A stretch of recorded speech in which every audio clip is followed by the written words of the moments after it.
I'll go like this. I'll go like this. Is that his boyfriend? Did he have a boyfriend when we met? Maybe last spring. Hi, I'm Emily. Hi, Emily. I'm Chris. Hi, Chris. Nice to meet you. Nice to meet you too.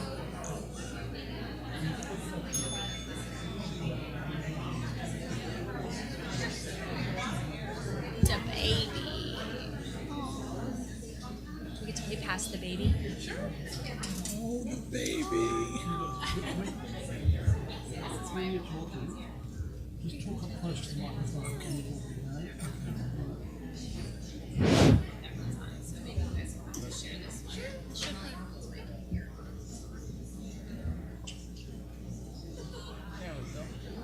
So precious. Makes me almost want to have another one. Almost. We have one. 19 months. We have two. Yeah. Hi. Nice to meet you. Hello, everybody. Welcome back from lunch. Okay. This is probably the panel people have been most looking forward to today. This is our panel of parents via surrogacy. Wendy Wilson-Miller from Gifted Journeys is going to moderate this panel and introduce the panelists for you. Wendy's the president of Seeds. She's very well known in the surrogacy community and the industry here.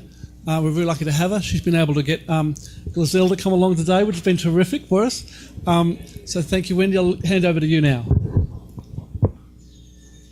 Hi, everybody. I do. I have the best panel. These are all people who have been through the process that you guys are just starting. Takes a lot of courage to get to this point because this isn't the easiest process. There's a lot of moving parts.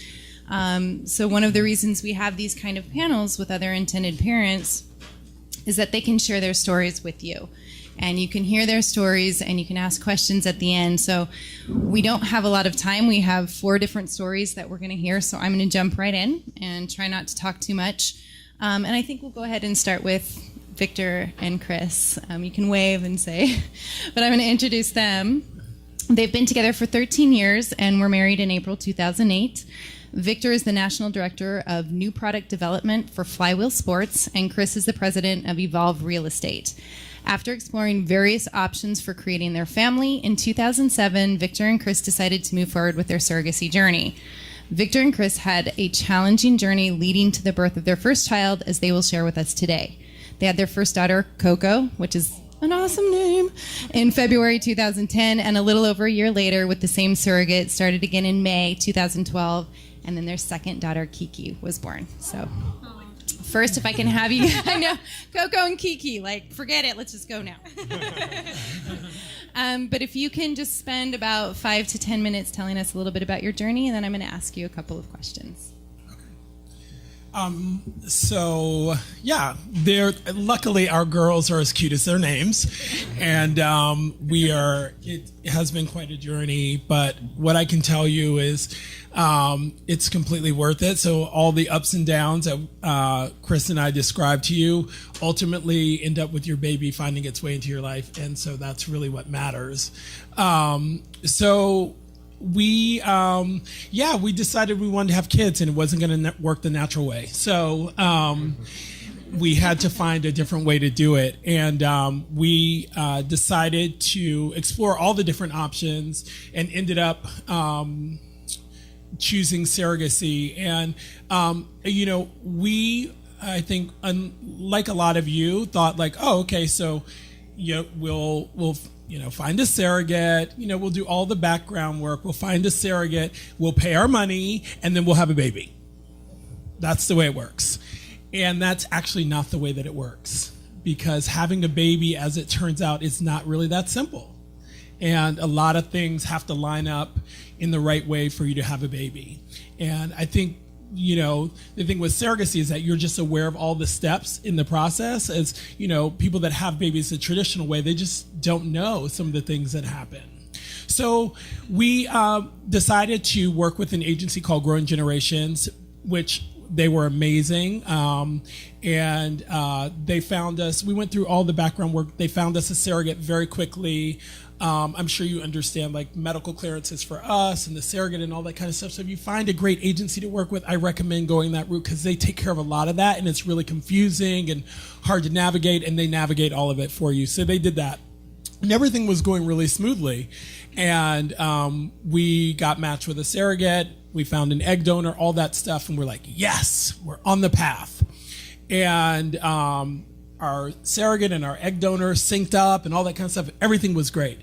And I had a plane ticket. We were living in New York at the time. Our surrogate was in California, as was our egg donor. And our fertility doctor, and so was making a lot of trips to the West Coast. And we sync everything up, and then just as we're going to do our egg retrieval, we find out that we have a problem with our egg donor. Our egg donor had contracted hepatitis B, and we were literally 2 days from retrieval. So that was the first punch in the stomach. So needless to say, we couldn't move forward with her. We found another egg donor really quickly, and then as it turned out, we were having a problem with our surrogate. She was having problems with fluid retention in her uterus. So literally, as our surrogate is in the stirrups, our doctor says it's probably not going to work, but we're going to try it anyway. And if it doesn't work, you're going to have to get a new surrogate. So we do the transfer. Surprise, surprise, it doesn't work. And on Valentine's Day, they tell our surrogate that she can't work with us. We have to find a new surrogate. At that point, we decided maybe surrogacy is not the way that we should go. So we decided to start looking at adoption while our agency worked on finding us another surrogate. They found us another surrogate. We met her. We loved her. We did a transfer. Guess what? We got pregnant. Then we had a miscarriage. Okay? So those things happen.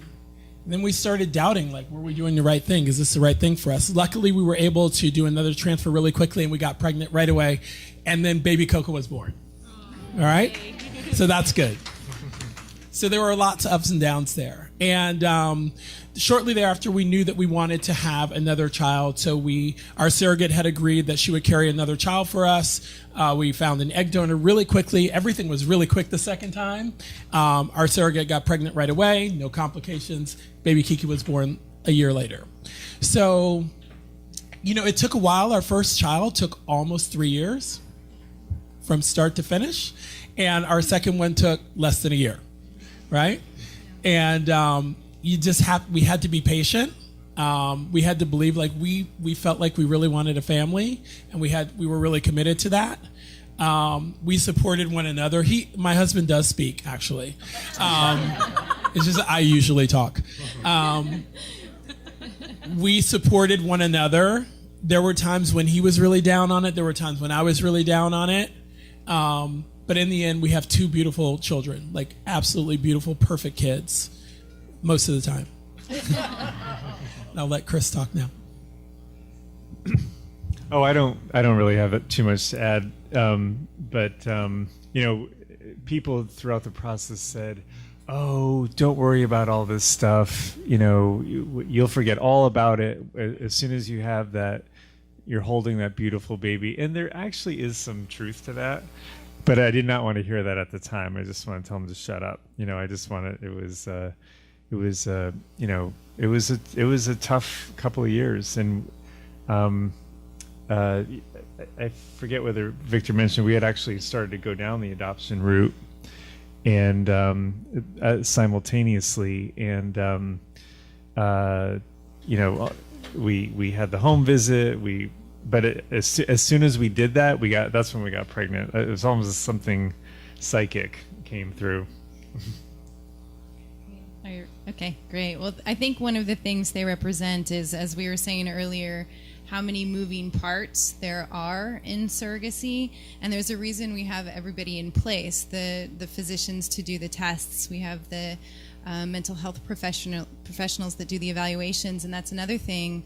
They don't always pass. The surrogates don't always pass the psychological evaluation, and there's a good reason when they don't. So these are all things that we put into place. So even though we hope that everything goes closer to the second journey here, it doesn't. And there is, when I say that it takes perseverance, I mean that. Sometimes it does, but it's definitely worth the end result is clearly Glozel's showing visually today. Okay, so I have a few questions for you guys. This one is, as a gay couple, did you find it challenging to get both your names on the birth certificate, and how did that process work for you? Another plug for surrogacy agency, if you don't have one, is that they understand the law, where you might not understand the law, and the laws are all different. So, for instance, we were living in New York State, and in New York State, surrogacy is actually legal, right? So we couldn't have a surrogate there. So fortunately, our agency had a lot of information about states and the different laws that pertain to each state. We decided that we wanted to go like the easiest possible path, the path that had been tested through the courts and all that. So we were specifically looking for a surrogate in the state of California because it was easiest. That said, one of the things that our agency told us is that like a lot of people want that path, like they want to work with California, so you might have to wait a little longer for us to match you with a surrogate. But in terms of getting our names on the birth certificate, our agency works with a law firm, and they take care of all of it. And it was not, it might have been challenging for them, but it wasn't challenging for us. Yeah. And what about your hospital stay? Did you guys get your own room? Did you struggle with that? How did that go for you? Well, you will have a birth plan. Generally, you have a birth plan that you work out, and you go and you actually visit the hospital with the surrogate. Our surrogate actually decided where she wanted to have the baby. You can decide, I think, but we actually let her decide. We didn't care. It was close to her house. She had 2 kids of her own, so we wanted to make it as easy for her as possible. And we went and we met with the hospital, and everything was like perfect. But births don't happen like 9 to 5 Monday through Friday. And so like the perfect plan that you've worked out with the people that are there at that time, if you actually have a baby on like after that, then, which we did. So when we went in, everyone knew who we were. We were the gays, and she was not the mom. She was the birth mother, or what was she? What did she want to be called? She didn't want to be called the mom. Like she was adamant about that. I can't remember. Something that wasn't mom. And then they kept calling her mom. So that was first problem. And then, so they told us they were going to give us a room. And then they did give us one, but then they tried to take it away. And then they tried to kick us out in the middle of the night because we weren't registered patients, but the baby was. But we had the bands for the baby. The surrogate doesn't have the bands for the baby, but they wanted us to leave because we weren't patients. So I turned into an angry black man. And he turned into an angry gay man. And it was not really a cute moment. But the good news is that we got through it. And we had our second baby at the same hospital. And he called the head of nursing ahead of time. And he's like, I'm not sure if you remember us. She was like, I don't remember what I had for breakfast this morning, but I remember you two. And we didn't have any problems. Yeah. Nice. Apparently we need a sense of humor, or everyone needs to learn how to turn into an angry black man or an angry gay man at will when needed. Okay, great. Thank you guys so much. I have one last question, and I'm going to ask all of you this so you can be thinking about it as well. But surrogacy can be a scary journey. You have to give up a lot of control. So what would you say the scariest part of your journey was? And follow that up with, what advice would you give to other people starting the journey? Well, I'm a control freak. So that was the, like, you're not in control of any of it at all. I know, like, for instance, with our surrogate, like, I was like, well, is she eating the right things? Like, what if she's, like, you know what? She had 2 kids and they were healthy. Like, I'm sure she knew what to eat. Like, it's just like the little stuff that you can't worry about it because you are in the middle of a process that is preparing you to raise children. And by the way, raising children is completely out of your control. So completely prepares you for that. And I would say that you have to, my advice is that you have to just be patient, and realize that it's not a linear process. Like, just because you want something doesn't mean you get it when you want it.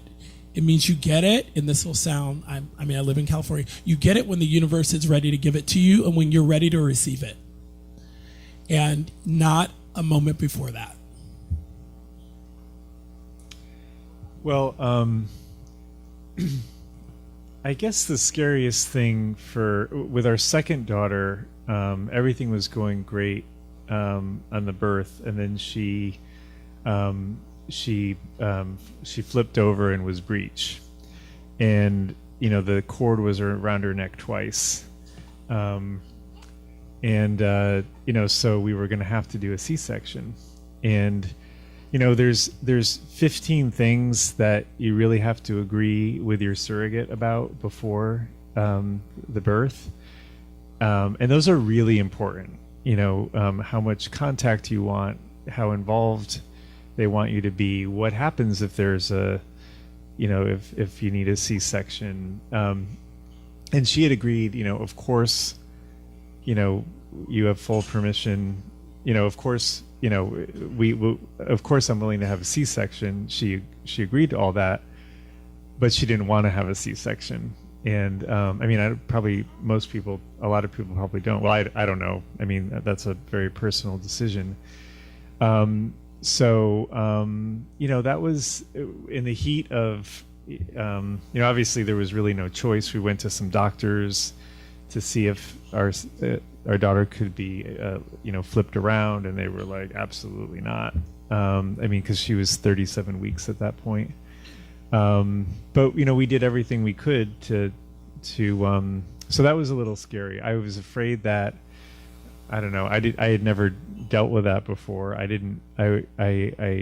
was afraid that the pregnancy was going to happen really fast, and we weren't going to get to the hospital in time, and something really horrible was going to happen. But anyway, it all worked out great. Any final words of advice? Hang in there. You're the energy part of it was really good. Okay, thank you guys. I'll say the one thing that Stuart Miller told us at Growing Generations is he said that we've never had anyone not have a baby that's stuck with the process. Yes. So yes, if you can stick with it through all the ups and downs, and sometimes it's hard to stick with it, you'll have a baby. Yeah, great. Thanks, guys. That reminds me of a quote that there's nothing so beautiful as a smile after the tears. That kind of reminds me of that. Anyway, I like that one. I always throw out a quote. Emily, let's go ahead and talk to you next. So I'm going to do a little introduction on Emily Field, who's a lovely, lovely, lovely person. It was a long, hard, and emotional road for Emily to finally become a mom. She is very open about her fertility journey and feels that when you go through something in life, then who better than you to do something about it? She has her MBA in nonprofit management and has dedicated her career to making a difference in the world. Emily and her husband, Greg, right here filming right now, started a legal and consulting surrogacy business. Emily also started a peer support group in Los Angeles for intended parents going through surrogacy. On top of this, Emily and I have become good friends over the last couple years based on a mutual desire to make this industry as good as we know it can be. She's also seriously one of the nicest people in the entire world. Like, I don't think people are nicer than Emily. Seriously. That's so sweet. So Emily, why don't you do the same thing? Why don't you give us about a 5 to 10 minute summary of your experience? Well, I'm definitely part of the Wendy fan club for sure. So thank you for that. How's everybody doing, first of all? It's a lot of information, right? It's really overwhelming. Everybody hanging in okay? Okay, cool. And any questions, interrupt me, interrupt any of us, come up to us after today when you're like, wait, how do I get started? What's the first thing I do? We're here for you. We've been through it. So I will start by saying that not too far from here, a few miles away, our amazing, amazing daughter, Ava, is 19 months old, and my mom is with her, babysitting her today. Didn't know if we would get Ava. It took us about 3 years to get her. And my husband and I did everything right. We got married, we bought a house, we rescued a dog, we traveled, I had a career, so did he. Perfect. We had a, great relationship with each other. Okay, have a bottle of wine, let's get pregnant. Not so much. After about a year of trying the traditional way and everything and what you're supposed to do, went to our gynecologist, and Greg then had to go to the gynecologist and get his sperm tested. So he literally has a file at my OBGYN's office, which I think is hilarious. And after some tests and other things, I was told to start acupuncture. Don't worry, you'll get pregnant. There's something maybe funky with sperm, but it's okay. There's a lot of them, but they're not great. So that's how we started, and we landed with a reproductive endocrinologist. It's like, okay, great. We'll just have an insemination, get pregnant. Still really not thinking what was going on here. And after about a month or so, the reproductive endocrinologist wanted to do all these tests on me. I'm like, why? Greg's the problem. I'm fine. I'm young. And turns out I had a lot of problems. I won't bore you with all the details, but led us to doing as many rounds of IVF as my body would allow. I was in early menopause at age 30, go figure. And so finding those last remaining eggs was really hard and really difficult. My body went through everything. Greg was my amazing nurse, and our dog Dixie we rescued was my amazing nurse who would sit with me. Greg would have cookies for me after he gave me 4 shots a night. My stomach bruised. I couldn't wear pants for a year. At one point, my colleague said to me, why are you not wearing pants anymore? I was literally wearing dresses because it hurt so badly. And nothing was working. And at a certain point, our doctor, who we loved, definitely having a fertility doctor who you love and really trust is really, really important. Ultimately, I trusted her over anyone when we ultimately selected our surrogate, which I'll get to. So she then said to us, surrogacy. I was like, what are you talking about? I can't carry my child. It was really, really hard. But at the end of the day, what did we want? We wanted a baby. We wanted to be a family. And we're big believers in children come from your heart, whether they're adopted, they come from somebody else's body, wherever they come from. And so where were we going to put, these last remaining embryos that we found? So our fertility doctor said, here's a surrogacy agency. So we went and we interviewed several ones, and ultimately we went with CSP, who's right over here. Joanne is our incredible case manager who we loved, and just, having that support and somebody we could go to was really, really important. And, all of the agencies here are awesome and provide that same support to you too. Now Greg and I run Field Fertility, and we work with almost everybody in the room, or a lot of you, these agencies are really great and really provide you that great support. So you want to choose somebody that you feel connected with. And Joanne was awesome with us, and they matched us. We got a first match, and it ended up not being right for a few reasons. So we said no to it. One being we thought we wanted to put in 2 embryos, and this particular surrogate wasn't cleared to carry twins. So that was a no. And then it was on a Friday afternoon, and we were sent an email with our surrogate, with her profile, her photo, her story. I was at work, Greg was at work, and we both opened our emails. We called each other and we said, yes, she's the one. Just knew it. And in the email they said, think about it, look it over the weekend. We just knew. We said, we don't need to wait till Monday to tell you. Yes, we want to meet her. And what we felt great about is that at CSP, they only presented to us surrogates who had chosen us. So we knew that Melissa, our angel, that's what we call her. My mom wrote a poem to her about being an angel, because these women are incredible. Literally, she's here, I'm here, I saw my daughter be born. Like, it is no joke. It's incredible. And we knew immediately Melissa was the one, and she and her husband, and we turned out that her husband really was the one who chose us. We now know more of the story, because she was looking at a few different couples, and he was like, no, I think this is the couple. And we are so thankful. We live here in Los Angeles, actually in Culver City, like I said, just a few miles away.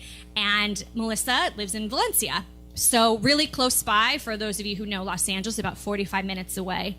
So we were able, and we wanted to, something that was important to us was being as involved as possible. So I wanted to be as pregnant as possible and as part of it as much as I could. So we were able to be at, I think I only missed one doctor's appointment because I was sick. Otherwise, we were at everything.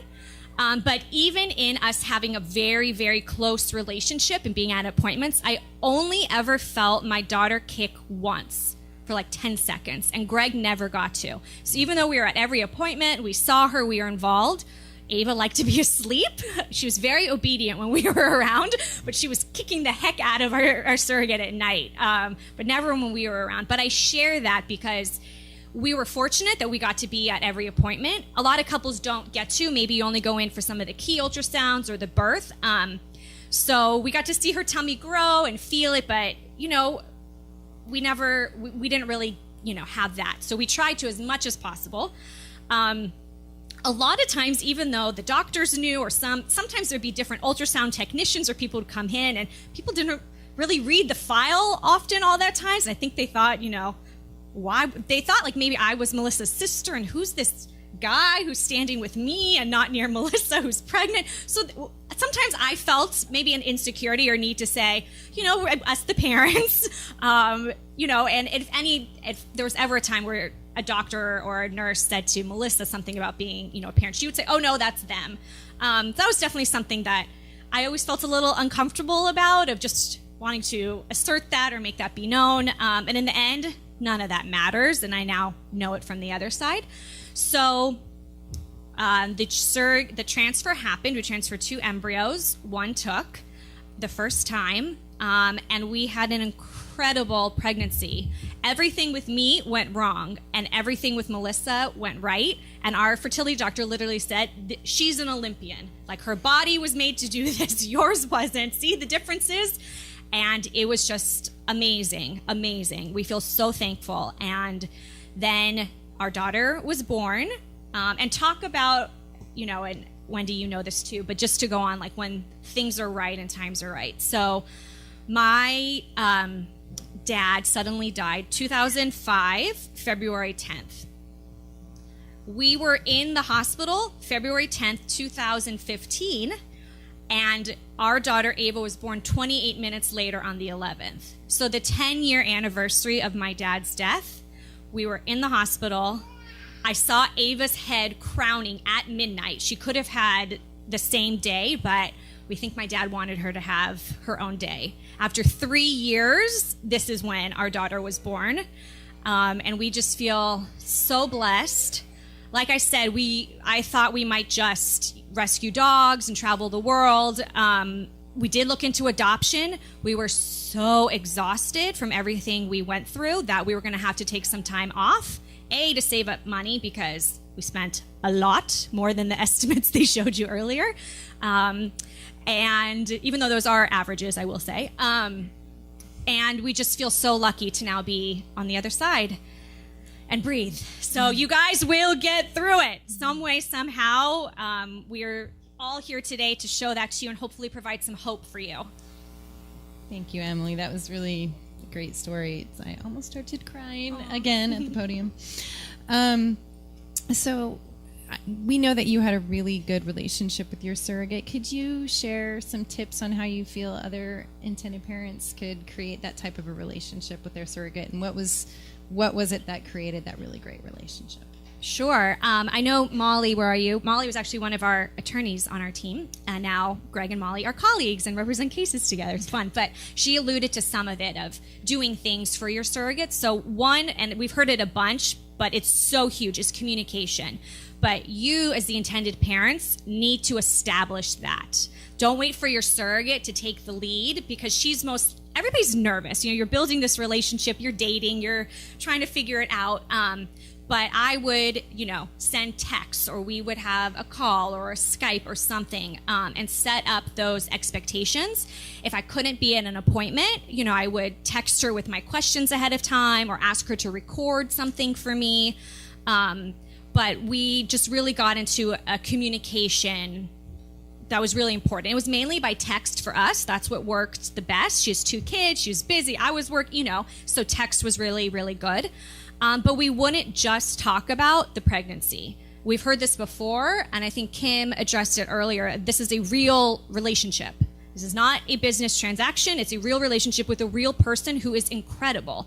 There's nothing in your contracts that say you have to be best friends afterward, but be open to it. So, when all else fails and you just wanted a reason to reach out to your surrogate, I'd ask her, hey, how are your kids doing? Every surrogate wants to, every mother wants to talk about their kids, and, God willing, everybody in here will know what that feels like. So, or just say, how's work going, or any fun weekend plans? So I would try to make our relationship not just, hey, how's the baby kicked today, or what are you craving, or whatever. So it's a relationship. I made a point to ask about birthdays and anniversaries and noted them in my calendar, so I would remember, oh, hey, I know it's your daughter's birthday or your son's birthday, or Mother's Day is a great, happy surrogate mom's day. And then also don't forget the surrogate's partner or husband. They are like the silent force behind all of this. So they are the ones who their wife or partner is complaining to the whole time. They're not going to really complain to you, but they're going to say, I'm tired. Can you pick up the kids? Can you rub my feet? I'm craving this. I don't feel well. And then when they talk to you, I'm great. So, there's also sex restrictions that are put on them. And, the partner's like, okay, doctor, when can we get going here? So we try to really embrace him also, and let him know how much we loved his wife and what she was doing for us. And so it just helped build that relationship. And then we would do things that we paid for housekeeping, a certain week in your contract. But I think we started it even a few weeks earlier. We were like, hey, we know you're busy working. Why don't you just, it's a few $100s when you're looking at hundreds of thousands of dollars. If little things here or there go a long way. So we did stuff like that. I even threw our surrogate a luncheon, an appreciation luncheon, where I let her invite women in her life. I invited some of the special women in my life because nobody ever got to see her pregnant. Sometimes people include their surrogates if they have, a baby shower of their own, which I know that isn't part of the question, but I do want to say it to all of you in the room. Remember, you are having a baby. Might not be from your body, but this is your baby. Embrace it. Sometimes it's hard, and especially for the women in the audience. I would go places and nobody knew I was pregnant, and everywhere my surrogate went, oh, what are you having, a boy, a girl, so nobody knew I was pregnant. Yet I registered, had a baby shower, had a wine tasting baby shower because I could. Yes, and I wore a short little dress because I could.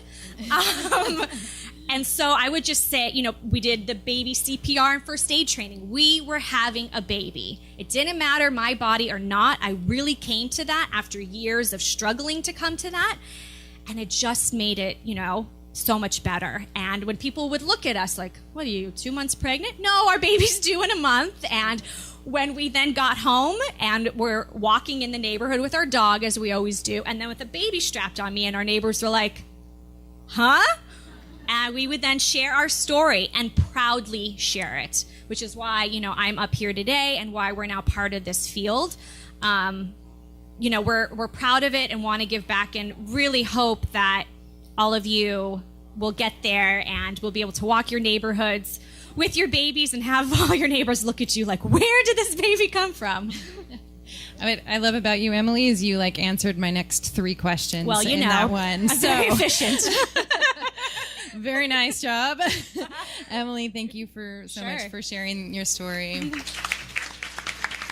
Thank you. And thanks to Sam with All Things Surrogacy. This is awesome. We did not have something like this when we were going through it. I had one friend, Stephanie Levitch, who's in the audience, who was my guide and helped through all of it. And otherwise knew nothing, knew no one, just thought celebrities, who tell you they're pregnant and aren't, this is what they do. So it's so nice, Sam, to have this, and that more of us are becoming open about it. So I just wanted to say that quick shout out. Thank you. Thanks. I agree. Okay. All right, so we're going to move on to Michael. I was going to let Ozell try to go to sleep, but I think it's not going to happen. She's too excited to be here. Yep. That's good. Here comes Daddy.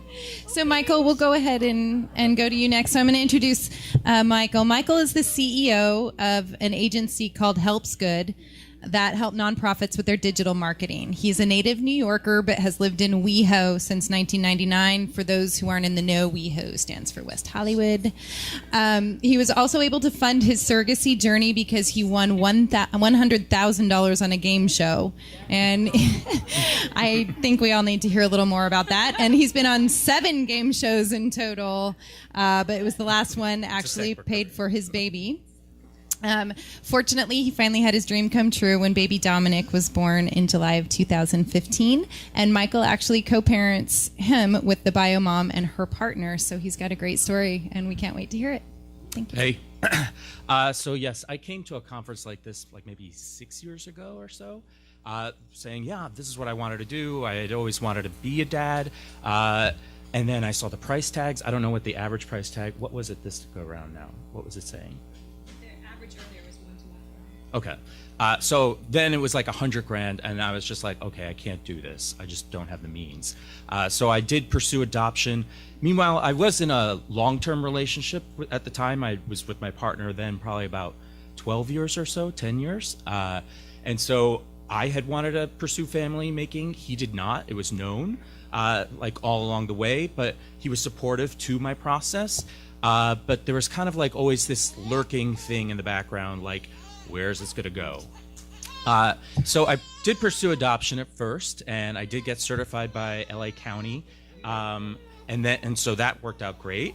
But I still felt this tug for having a genetic tie to my baby, and that's a big thing. And especially in the gay community, I don't know how many of you are gay out there, but you will get judged about your pursuit, and I imagine this happens for the straight folks too. You'll be judged in your pursuit of wanting to have some genetic link or whatever, going through all this process to make a family when there are so many kids that are waiting to be adopted.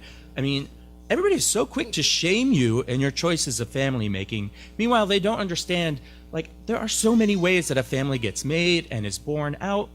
And even now, this family is a very different family that I'm in, and I use those friends as support. Some of them I don't anymore because they're not friends no more. But just that's one scary bit I would say prepare yourself for. But along the way, I then started discovering other people. There was a gay set of friends of mine who wound up going through the surrogacy process in India. They were like one of the last ones to do that because now you can't do that. So I walked down that path for a little bit. This whole journey took me like about 6 years from like getting to then making the baby, because after India I was always looking for what's the bargain basement way of doing this thing. So then I went from India, looked at Thailand, and that scared me just in terms of like the surrogate is actually the parent and that you have to adopt from that parent. And there was just even a case of these 2 guys that did this about a year and a half ago or so that were still stuck there and they weren't able to leave. So then, so just even before that case happened, I was just like, okay, I can't, I could already foresee potential problems. Then I looked at Mexico because that was also cheap, but I hear that that's now not an alternative for gay people anyway, anymore. So then a couple of just like very serendipitous things happened that I don't know. This is very difficult to say, make the serendipity happen. You can't say make your luck happen, but I'm not an Oprah person, but I guess if you channel those things out into the universe, maybe they'll come back at you. So I did do that stuff my pursuit was something I wanted. One thing, I did get on a game show, and I won $100,000 on the game show. And they give you the check for $100,000, but yes, taxes come out of that. So that was a nice chunk.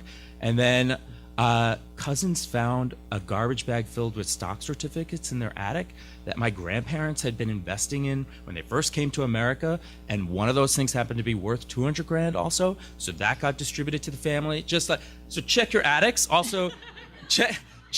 And there was also money in the state of New York and California that was under our family name that was able to unclaim funds. Check that stuff too. Or just rub Michael, I'm because saying, apparently look under every rug, every nook like and cranny Mr. to make Luck. it happen, because there are ways to find that thing. And that helped fund this process. So I was like, okay, I'm going to do this. I still was not at a place where I could do Growing Generations, because that is a pretty penny of an agency to work with, but your hand will be held all the way.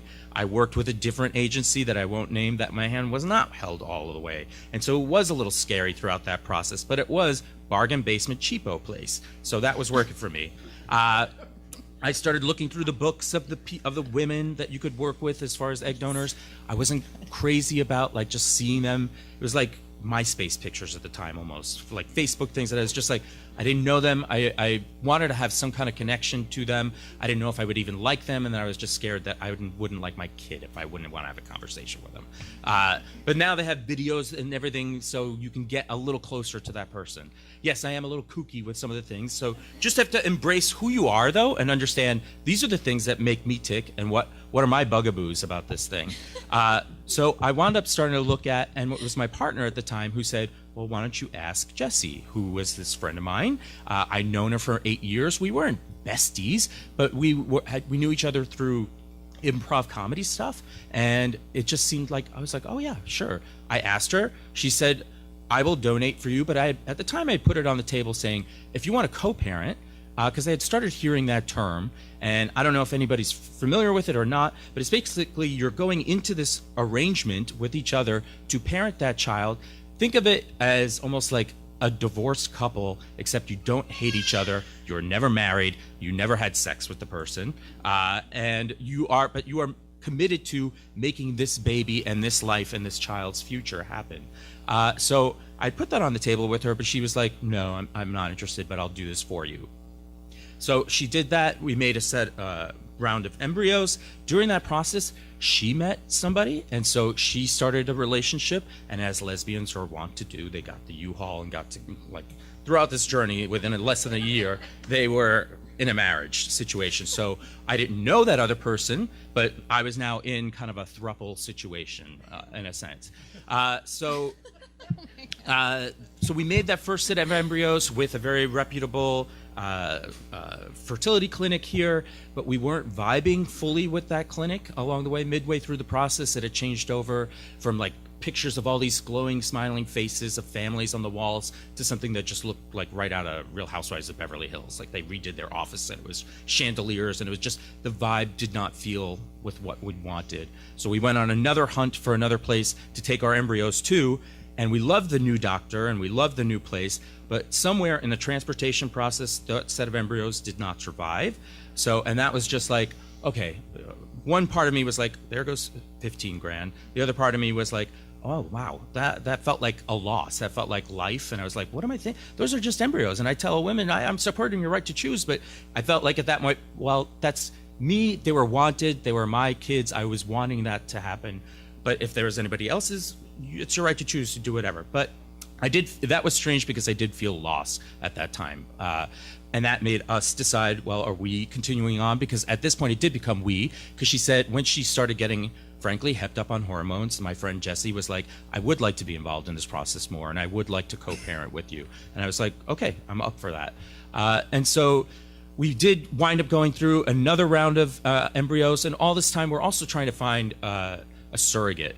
And that process took us a bit. Like, we had one that we loved, but then she wound up having to move to Japan because her husband, a lot of these women that are doing this, especially in the SoCal area, they're in kind of a military family. So her husband was getting restationed to Japan, and we could have done it, and he would have been a naturalized citizen even if he was born in Japan, but we just said, too much of a rigmarole. Then you also have to go through that process of like how you want to interview these potential surrogates to see what's going to work for you and the questions that kind of pull out the things that of how you want to vibe with them, everything from what kind of relationship you want to have with them on an ongoing basis. We didn't necessarily want to be all up in her face and everything like that, so we were willing to be a little more hands-off. Whereas I had friends that really, they never even saw their surrogate. They just, like the friends that went to India, they went to buy a sari for their surrogate, and she was gone by the time that she had even had the baby. So there are very extreme situations of like where you can go to we're this loving unit and we're all together. Then we found another surrogate, but she wound up testing positive for marijuana, which isn't terrible, but she had said that she had never done any drugs. And so we were like, well, she's lying about this, then which else she could lie about? Because the bio mom had tested positive for marijuana, and I was like, okay, let's see where this goes. And that wound up being fine too.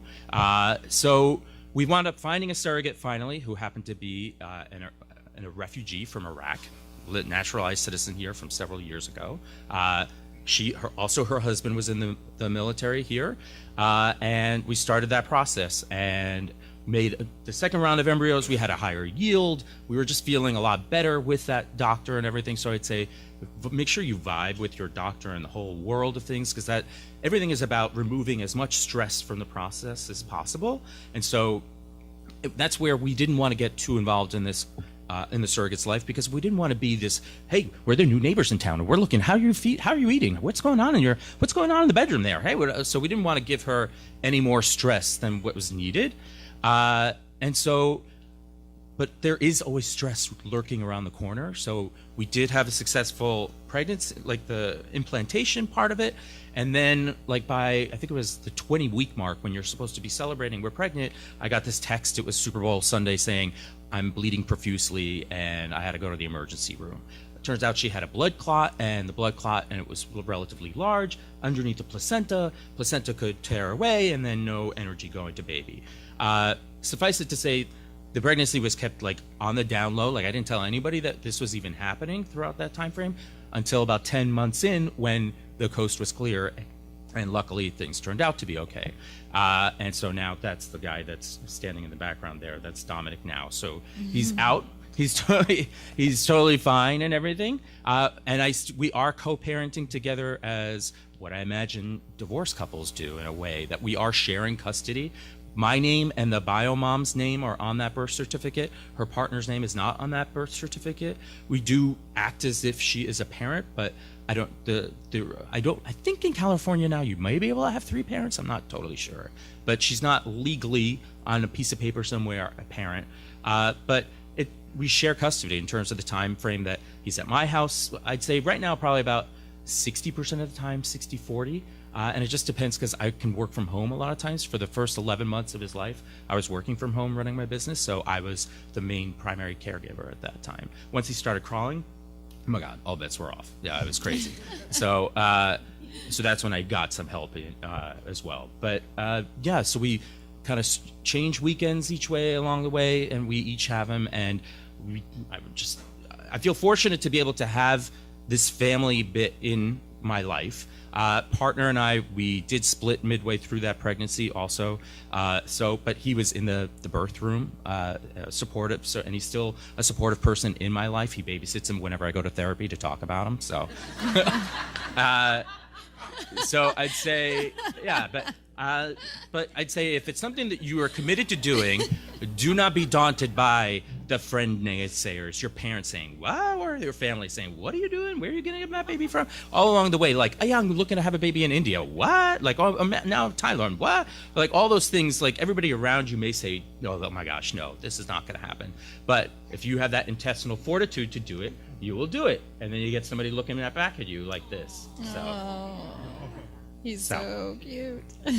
Thank you. You actually did similar to Emily, where you answered a lot of the questions I was going to ask. But I did have one question, which is, if you could do something differently, what would it be? And what is the best advice you can give people starting on this journey? I would start as soon as possible, frankly, just because I started because I'd always said, oh, by the time I'm 40, I'm going to have a kid. I didn't start until I was 40. Yes, I know. So, and it's not impossible. I mean, what is it? Halle Berry and now even Janet Jackson's having her kid. I mean, there are lots of ways to make a baby, but I would just say you give yourself a lot more wiggle room along the way if you start as early as possible, really. So. Great. Thank you so much. Yeah. That was awesome. Can I ask you what game show you It was won? Boom. It lasted for 1 season, then it was done. Yeah, because you took On all their Fox. money. Yeah. It's like, boom, I'm out of here. Yeah. Yeah, so's the show. I would say get on a game show. They're on Craigslist. They're always advertising. Awesome. Okay, so our last panelist is Glozell Green. Some of you may recognize her. Glozell is a comedian and YouTube personality. Is it comedian or comedian? I'm not sure how you're supposed to say that. She established her YouTube channel in 2008, which I think is when I met her, around the same time, with video interviews, comedy about her life, and song parodies. By 2015, the channel had accumulated more than 4 million subscribers and more than 700 million total views. Her most popular videos include her Cinnamon Challenge video, which I encourage everybody to watch if they haven't already. Even Oprah commented on it. It's pretty hilarious. And that one has accumulated over 50 million views. And her other one that was very popular was My Push-Up Bra Helped Me Get My Man. So I guess that's why SK's here, right? I personally met Glozell in 2008 when she mustered up the courage to take my fitness boot camp class.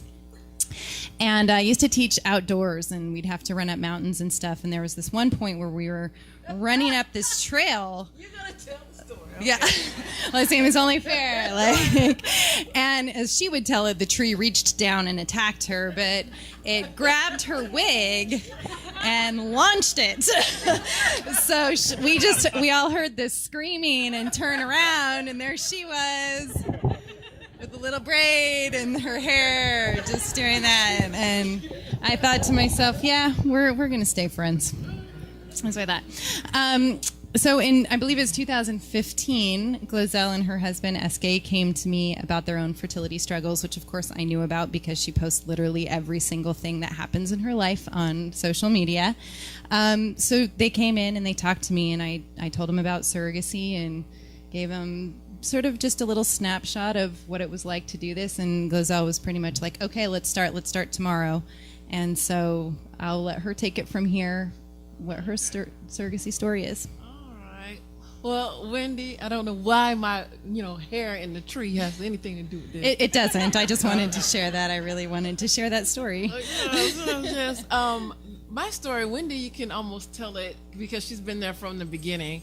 In 2008, when we met, she was talking about freezing eggs, and I laughed at her. I was like, I'm never gonna need that. But I was like, oh, it'll be interesting. I'll do a video on it. And in the video, and it's up, she says, you need to freeze your eggs. And I said, no. I was just like, no. Fast forward, guess what? I'm with her, and I should have listened. So I'm one of those people now that's asking and begging and telling people about IVF and surrogacy, because I was one that did not listen, did not believe, didn't think, no one in my family had those issues, so to speak. So I thought. A lot of people just don't say. They just don't say. So I'm definitely one that's like, okay, let me just be out there and be loud and let people know. And so many people say, oh, by the way, I was trying, or I didn't know, or how much did this cost, and where did you go? And she helped me get my surrogate, which has been amazing. I love her very much, and we're family. She has 2 kids, a husband, and we all get along because this woman has given us a family. I couldn't believe that somebody would be willing to do that. That's just like, I'm like, do you know what's involved? Even to get to the point where you're pregnant, where they have to take all these tests, and their husband and their partner have to take these tests, and the pregnancy, and still have your life going around. It's really amazing. And on top of that, with me being a social media person, People Magazine has followed the story. So it got to the point where I'm like, she's gonna let us in the delivery room, because there's gonna be a lot of cameras and people want to take pictures. And I hate to stop right there, but this is very personal, and it's not me. I'll be like, hey, but because that's how I've always been. But this is someone else and their body, and their, and she's married, and her kids, and what they're going through. And she agreed, and it's just amazing that people are willing to do all of that. Because especially when you're involved with me, I'm like, look, there's 4 million on that particular channel. Overall, it's over 8 million on my social media, and I didn't know I was going to need somebody else. So I've kind of been public about it, but I was really positive the whole way, but I never really thought that I would need somebody else. I'm just like, they'll give me some Clomid or something, some extra vitamins, the acupuncture, and just like, okay, thank you, Dr. Chen, and and you just the vaginal freezing. Yes. Oh, and yes. I've tried everything. So I froze that area. I've also steamed that area. I asked Wendy to come with me, and she's like, "What?" I'm like, "Let's get a V-steam." That was awesome. Yes, and we filmed all of that, and so if you want to see that, it's there. And the result is Ozel. My name is Glozel. Her name is Ozel Gloriana. My mother's name Gloria. My father's name Ozel. So my name is Glozel. So her name is Ozel from my dad. Gloria is from my mom. And the "na" part is from Shauna, our surrogate. So we have her name a part of her because she's a part of our life. And it's just amazing. So she's back there. SK can come up. And I guess, I don't know. Oh, there, for the baby.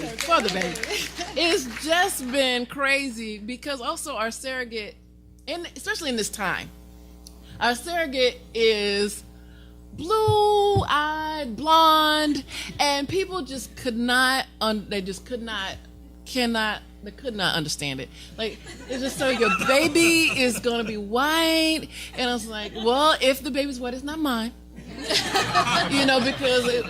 I put like this my green eggs and his ham put together, and I'm explaining it over and over and over and over and over and over and over again, and people just do not get it. So finally the baby came out, but the baby's not white. I'm like, I've been trying to tell you that, the surrogacy works different ways. It just happened. It's our biological child, and someone else was carrying it, but her.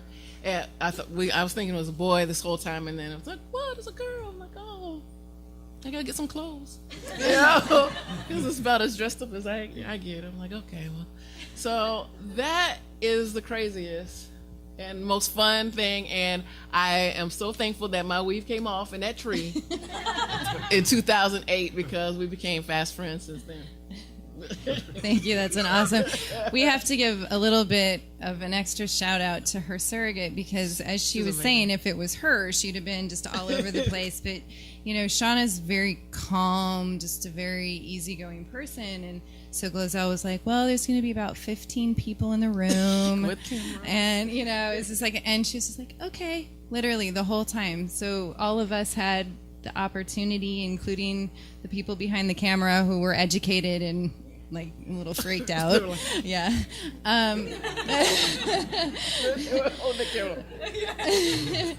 But as everybody on this panel can say, because they all had the opportunity to be there when their babies were born, it never ceases. Like, even I've worked in this industry for 17 years, and there's not a single time that this happens that I'm still not crying. I feel like I'm going to cry again now. When we were all there for Glozel, every single one of us was crying because it's an amazing thing that these women do, and it's amazing how much the intended parents persevere. I'm sorry, I do this every time.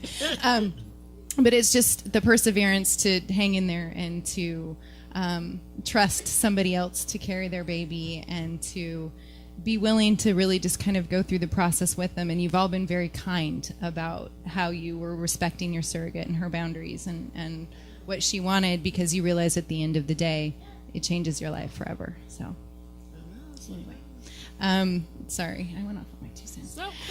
So Glozel, the one thing that I want is to end with the question we asked everyone else, which is there something that you would have done differently, and is there any advice that you would offer to anybody starting this process? Is there something that I would have done differently? Well, now hearing all the good stuff you did for your surrogate, I'm like, goodness.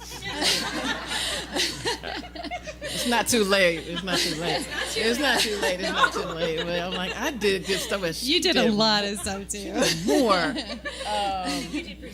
Thank you. What was the question? Well, we know what you would do differently. You'd spoil Shauna even more. Yes, but any more, advice more. that you would give for people, and in particular, one of the things that you said a lot to me, which I loved, and I'd love for you to share a little bit, is, if other people have other medical issues, they go to a doctor, but there seems to be a lot of shame and stigma on surrogacy. I didn't know I was supposed to be embarrassed, so I needed help, and so I sought it, and I knew time wasn't on my side. I'm 44, and I was already in my 40s, and this was like just one of those things. And you mentioned Holly Berry, and that's what people was like, well, Holly Berry did it, and I'm just like, isn't that nice? And and all the other celebrities, I'm like, I want to say, well, check their eggs and check this. You don't know who the kid that is, but because you start to get, because people are just kind of telling you all this stuff, but you know, don't tell them I said that. I love you, Janet Jackson, everybody else. And it wasn't happening for me, just like, Halle Berry or somebody. And that one kept coming up, that's why. But I would say stay around positive people.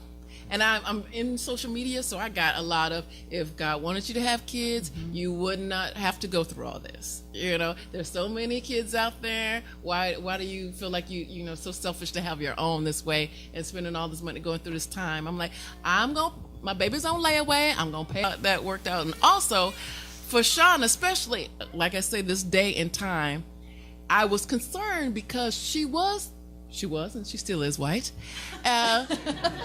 Carrying a black child, if I was getting backlash about her being white, what was she willing to go through, and what could have come up for her and her kids? What dangers of people being crazy and ignorant this time? But it just all worked out, and she's positive and stayed around positive people, and that's the number one thing I tell you, because people gonna tell you it's not gonna work, you're too old, you're too this, it's too that, it's too expensive. What there's other things you can do.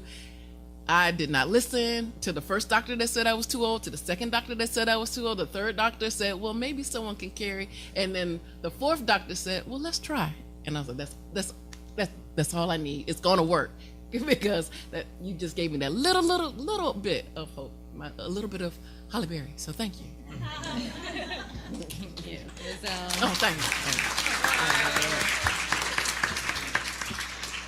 And we have just a little bit of time left, so I wanted to open it up for any questions that anybody has for our panelists. All right. I think that just means you guys were really thorough. We are. Good job. All your stories are incredible.